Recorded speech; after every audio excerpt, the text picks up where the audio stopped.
E aí, pessoal, tudo tranquilo? Terminando o curso de ótica, agora com a parte de prismas, prismas óticos. É muito legal, principalmente a aplicação dos prismas de reflexão total. Então vamos lá, bons estudos para vocês. Bom, então vamos começar pelos seus elementos, né, mais importantes. Lembrando que você estudou lâmina de faces paralelas. Uma lâmina de faces paralelas é o conjunto de dois dióptros, por exemplo, ar-vidro, vidro-ar, onde as suas faces são paralelas. O prisma também é o conjunto de dois dióptros, mas aí as suas faces não são mais paralelas. Então, por exemplo, ar-vidro, vidro-ar, mas existe então um ângulo entre essas faces. A forma mais comum do prisma é a forma triangular, né, cuja seção é uma forma triangular, como vocês estão vendo nessa figura de baixo. E aqui os elementos geométricos, o mais importante que você vai usar é a seção principal, né, o corte do prisma. Geralmente todos os problemas de física mostram essa seção e a luz atravessando essa seção. E esse ângulo também é importante. Isso aqui é chamado de ângulo de abertura do prisma ou ângulo de refringência. Tranquilo? Bom, e agora, olha a face que eu te falei, né? Então, essa aqui é aquela seção mais usada, né? Aquela forma triangular. E aí, pessoal, também um exercício muito cobrado é um exercício que pede apenas a trajetória de um raio de luz quando atravessa um prisma de vidro, por exemplo. Então, vamos lá. Esse aqui é mais fácil. Ó. Temos aqui, então, o de abertura, vem o raio incidente. Qual é a primeira providência? Desenha normal. Eu vou fazer o caso mais comum, né? Um prisma de vidro imerso em ar, então esse índice de refração é maior. Então, do meio menos para o meio mais refringente, aproxima da normal. Esse ângulo é chamado ângulo de incidência I1. Muito bem. E esse ângulo é o ângulo de refração R1. Agora, vai haver uma nova refração lá para o próximo meio, do prisma para o ar. Então, você desenha mais uma vez a normal, e agora do meio mais para o meio menos, o que acontece com o raio? Ele afasta da normal. Bom, esse ângulo é ângulo de incidência na segunda face, e esse é o ângulo de refração na segunda face. Por conveniência das fórmulas que vocês vão ver agora mesmo, esse ângulo geralmente é chamado de R2, esse aqui de I2. Tranquilo? Então vamos de novo. Ângulo de incidência na primeira face, ângulo de refração na primeira face. Ângulo de incidência na segunda face, ângulo de refração na segunda face, também chamada de ângulo de emergência. Tranquilo, pessoal? Então, bem de boa, né? Agora, vamos falar de algumas fórmulas importantes, algumas relações matemáticas que envolvem esses ângulos. E eu vou demonstrar para você que esse ângulo A é esse ângulo Azinho aqui, ó. E outra coisa que a gente vai demonstrar. Reparem que o raio de luz ele sofreu um desvio, não um desvio lateral igual à lâmina de faces paralelas, mas sofreu um desvio angular. A trajetória do raio era essa trajetória do raio pontilhado. Isso na entrada, né? E na saída, olha como é que alterou. Então nós tivemos um ângulo delta, esse delta é chamado de desvio angular. Então nós vamos calcular quanto que é esse desvio angular. Só que primeiro eu vou demonstrar para vocês que esse ângulo aqui de baixo, que é R1 mais R2, é igual ao ângulo de abertura. Muito legal, vamos lá. Bom, então eu repeti aqui o desenho, eu só dei uma limpadinha para mostrar para vocês o seguinte. Eu vou chamar esse ângulo aqui de dentro de x e esse ângulo de y. Bom, se você olhar no triângulo formado, nós podemos escrever que x mais y mais a tem que ser 180 graus. Mas quando você olha aqui internamente, o x mais R1 forma 90 graus. Ó. Lembra da normal? A normal é perpendicular à superfície. Então, o x mais R1 é 90. Então, eu tirei o x, 90 menos R1. Da mesma forma, y do lado de cá, ó, y mais R2 é igual a 90. Então, y é 90 menos R2. Muito bem, substituindo aqui na equação de cima, x, 90 menos R1, mais y, 90 menos R2, mais a, 180 graus. 90 com 90, 180, corta com 180 de lá, então nós temos a primeira equação matemática. A, que é o ângulo de abertura do prisma, R1 mais R2. Pessoal, legal? Olha que interessante, né? R1 mais R2, a soma desses dois ângulos é igual a esse aqui, né? Não adjacente a eles, né? Então, quando você estiver fazendo algum exercício que envolve prisma, uma grande sacada que você economiza muito tempo é você já perceber que esse ângulo mais esse, olha lá, o R1 mais R2, é igual a esse ângulo externo, o ângulo A. Tá joia? Que é o ângulo de abertura do prisma. Então, vamos continuar. Vamos fazer agora uma relação para a gente descobrir o desvio. Bom, então está aqui o nosso desvio. E para ajudar a gente a calcular esse delta, eu vou chamar esse ângulo pequenininho de A e esse ângulo pequenininho de B. Bom, como a gente pode dizer o seguinte, que delta tem que ser igual a A mais B, aquela mesma propriedade da matemática. Esse ângulo delta é a soma dos ângulos internos não adjacentes. Tranquilo? Então, delta é igual a A mais B. Ora, mas se eu colocar aqui a soma de A mais R1, vai me dar o ângulo I1, oposto pelo vértice. Então, A mais R1 é igual a I1. Então, vamos tirar o A. Ó, o A vai ser I1 menos R1. Do lado de cá, você faz a mesma coisa. B mais R2 é igual a I2, oposto pelo vértice. Então, B mais R2, olha lá, igual a I2. Então, vamos tirar o B. I2 menos R2. Pessoal, tranquilo? Substituiu aqui. O exercício vai acabar lá. Delta é igual ao A, que é I1 menos R1, mais o B, I2 menos R2. Vamos dar uma ajeitada? I1 mais I2 menos R1 mais R2. Aqui é menos, aqui é menos. Coloquei no parêntese para mostrar a soma, né? O menos com mais volta no menos. E quem é R1 mais R2 que a gente acabou de demonstrar? R1 mais R2 é o A. Então, eis a equação do desvio angular. Delta é I1 mais I2 menos A. Pessoal, então, resumindo, quais são as fórmulas mais importantes que a gente usa numa questão que envolve prismas? Ah, lembrando, aqui é uma outra maneira, ó, tinha esquecido. É uma outra maneira de você provar o delta, ó, se você achar mais fácil. Aqui tem o ângulo I1, o R1, R2 e I2, da mesma forma. Apenas chamei aqui de D1 e aqui de D2. E aqui é o nosso delta. Só que em vez de você olhar no triângulo, você vai olhar nessa figura de um quadrilátero. Olha só. E a soma dos ângulos internos dessa figura tem que ser quanto? 360 graus. Do triângulo 180, do quadrilátero, vai ser 360, né? Então, veja, 180 graus menos delta é esse ângulo aqui de cima, ó. Então, quanto que é esse ângulo aqui de cima? 180 é tudo, né? Então, 180 menos delta. Mais I1, que seria todo esse ângulo aqui, oposto pelo vértice, mais esse ângulo de baixo. Esse ângulo de baixo é 180 menos A, mais esse ângulo de cá, que é o I2. Essa soma tem que dar 360, a soma dos ângulos internos dessa figura. Muito bem. Olha, quando você faz a continha, você vai cortar os 360 com os 180. O que vai sobrar aqui? Delta é I1 mais I2 menos A. Uma outra maneira de provar a mesma forma. Ok? Bom, então vamos às equações. Pessoal, realmente, quando caem problemas de prismas, primeiro passo, eles cobram muito a parte de desenho, né? Se você sabe desenhar um raio de luz que atravessa o prisma. Segundo, eu vou falar agora mesmo dos prismas de reflexão total. São muito cobrados. Um exercício para você calcular o desvio ou qualquer outro ângulo aqui é mais raro. Então, dificilmente você vai ficar decorando essas formas que eu demonstrei. Então, a melhor forma de estudar, se você prestar um vestibular que é mais difícil, um vestibular mais concorrido, como, por exemplo, a FUVEST, a melhor maneira de você representar isso, de você lembrar, é fazer realmente o desenho, tá? Tira as fórmulas da figura igual eu fiz. Vamos lá, equações. Primeiro, a lei de Snell. Seno do ângulo de incidência, vezes o índice de fração do ar. Eu vou imaginar aqui o mais simples, tá? Um prisma de vidro imerso em ar, tá? Que é o mais comum.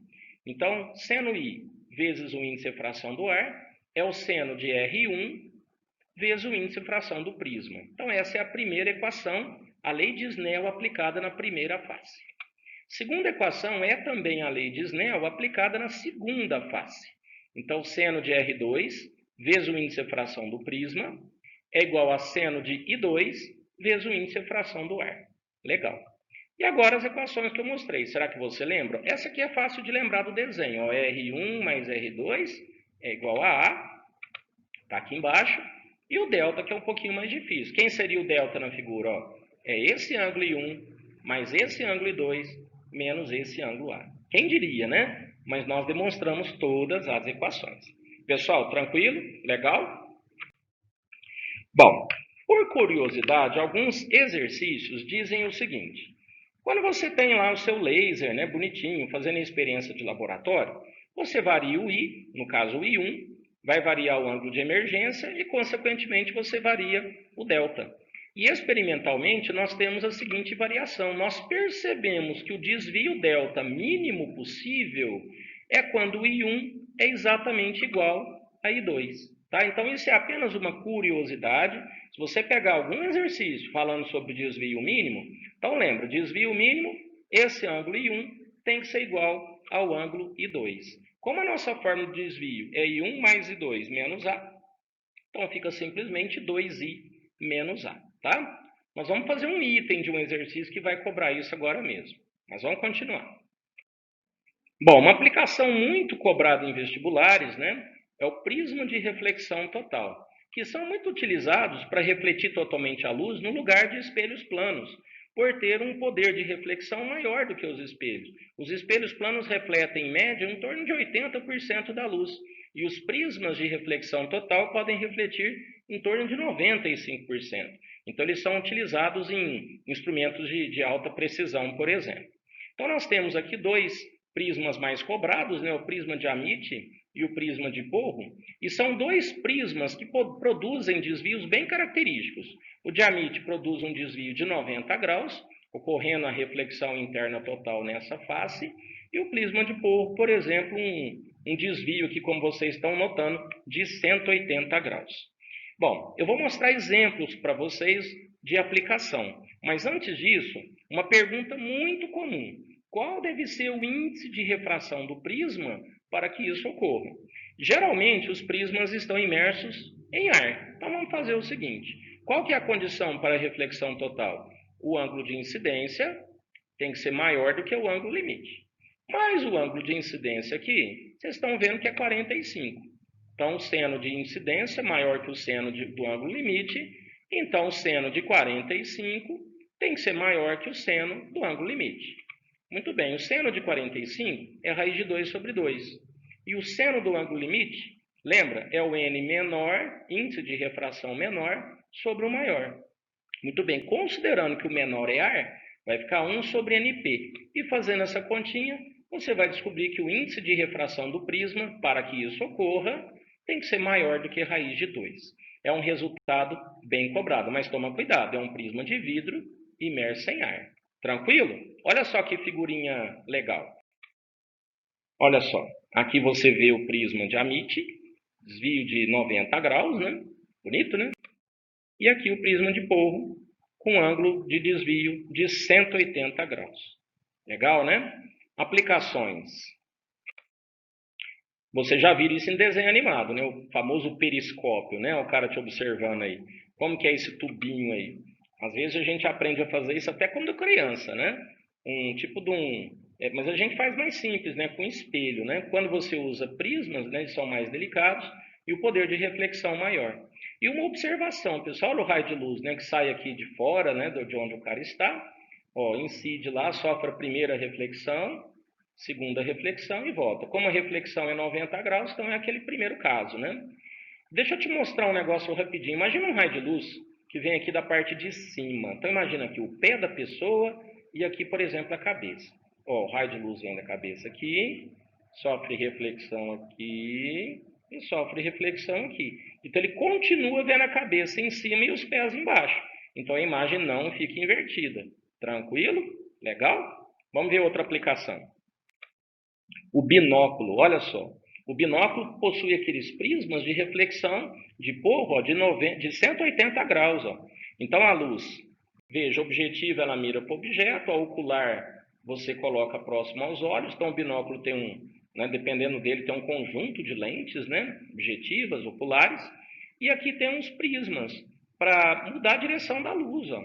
Principalmente esse, que os olhos aqui são mais próximos e esse tubo está mais afastado, tá vendo? Os eixos, ó. Então a luz entra por aqui, sofre desvio de 180 graus, sofre desvio de novo de 180 graus, sem perder muito o seu poder reflexivo e chega lá na ocular. Existem binóculos que são tubos retos, né, que não tem esse desvio, aí é outro mecanismo. O mecanismo também possui lá prismas, mas é um pouquinho diferente desse aí. Legal, né? Muito bem. E para a gente finalizar, isso é bonito, né, pessoal? A dispersão luminosa. A dispersão luminosa é uma das maiores, uma das melhores imagens que eu tenho camiseta com essa imagem. Tem o famoso disco lá do Pink Floyd, né, para quem gosta de rock, né? É fantástico, né? A dispersão da luz estudada na época de Newton, tem aquela foto dele segurando, né, um prisminha de vidro, onde ele mostra então a separação até então de 7 faixas de cores, né? A gente fala a luz branca, né, composta por 7 cores. Não são 7 cores, são 7 faixas, né? Existem infinitas cores, infinitos tons aqui de vermelho, amarelo e etc. Mas vamos entender por que isso ocorre. Bom, primeiro passo. Quando a luz passa de um meio material menos refringente para um meio mais refringente, do ar para o vidro, por exemplo, a velocidade da luz diminui. Isso caracteriza, então, a refração, você já estudou. Acontece que, quanto maior a frequência da luz, maior é a redução da velocidade. Olha que interessante. E, consequentemente, maior o desvio que vai produzir. Muito bem. Portanto, o material, no caso o vidro, possui maior índice de refração quando é usada uma luz de frequência maior. Isso é muito legal. Então, pessoal, vou colocar aqui um resumo, que é o seguinte. As cores do arco-íris, né, como a gente tem hábito de dividir em 7 cores, eu já dividi aqui, ó, vermelho, alaranjado, amarelo, verde, azul, anil e violeta. Vocês lembram que a frequência aumenta do vermelho para o violeta. Então, se a luz branca penetra no prisma, o que vai acontecer? Elas vão perder velocidade. Todas elas perdem velocidade. Só que a luz violeta, que tem maior frequência, é aquela que vai perder maior velocidade. Portanto, é aquela que vai se desviar mais em relação às demais. E como o índice de refração é C sobre V, como a velocidade da luz violeta é a menor de todas dentro do material, o índice de refração do vidro para a luz violeta vai ser o maior de todos. Então, a gente não fala, né, não é correto falar índice de refração da luz violeta. A gente fala índice de refração do material para a luz violeta. Tá joia? Que é o maior em relação aos demais, tá? Então, olha que imagem bonita aqui.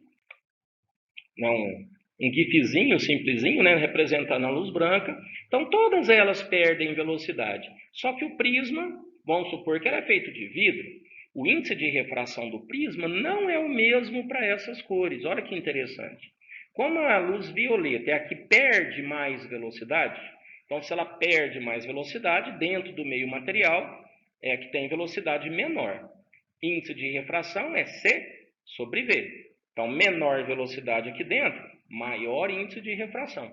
Então, o vidro tem o maior índice de refração para a cor violeta, menor índice de refração para a cor vermelha. Por isso que produz esses desvios. E o prisma é bonito porque já produz um desvio aqui e aqui ele se acentua, né? Por isso que fica bonito.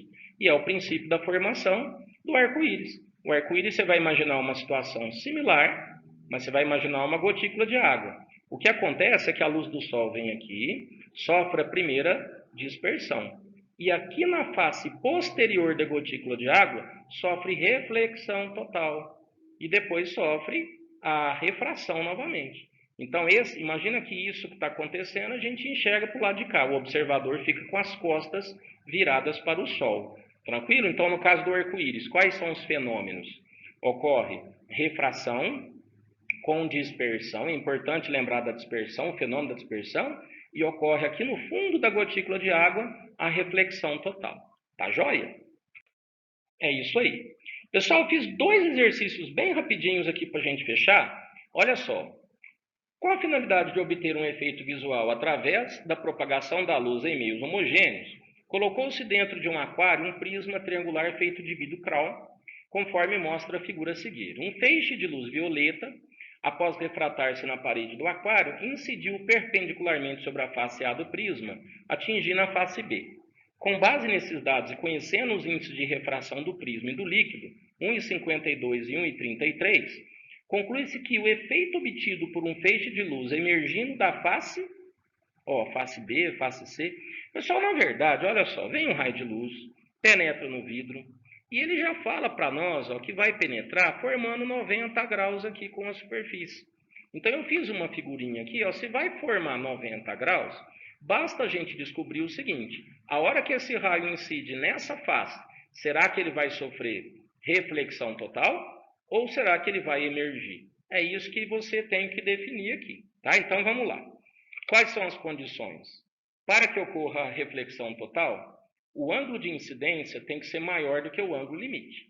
Só que esse ângulo de incidência já é 45 graus. Olha aqui as medidas. Esse ângulo é 45, aqui é 90, aqui é 45.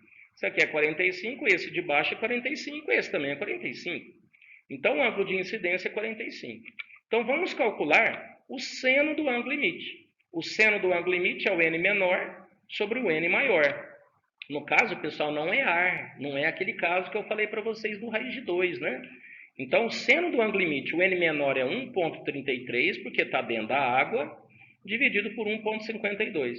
Aí eu acho o seno do ângulo limite 0,875. Bom, você não sabe que ângulo é esse, né? Eu até pesquisei, é em torno de 61 graus. Mas basta você imaginar o seguinte: o seno de 45 é 0,7. O seno desse ângulo deu 0,8. Então, esse ângulo é maior do que o ângulo limite. Todo mundo entendeu?